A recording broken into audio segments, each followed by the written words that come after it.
5 ugali ng tunay na lalaki, Part 2. Hindi kailangan ng ingay para mapansin. Lalaki lang pero may bigat ang bawat kilos.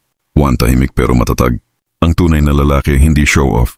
Tahimik lang sa umpisa pero kapag kailangan siya, nandyan siya. Hindi para mag-ingay kundi para umaksyon.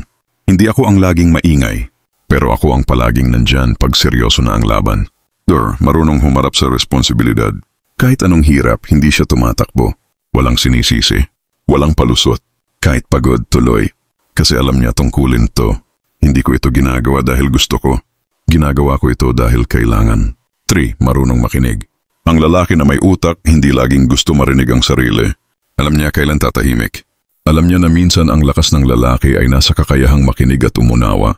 Ang lalaki na marunong makinig, yan ang lalaking may lalim. May disiplina. Kahit walang nakatingin. Kahit walang audience, hindi siya gumagawa ng kalokohan. Kasi siya mismo ang audience ng sarili niyang konsensya. Ang tunay na lalaki, hindi inaayos ang kilos dahil may nakakakita, inaayos niya kasi yun ang tama. Marunong umiwas pero marunong lumaban. Hindi siya barumbado. Hindi siya duwag. Pinipili lang niya ang digmaang sulit.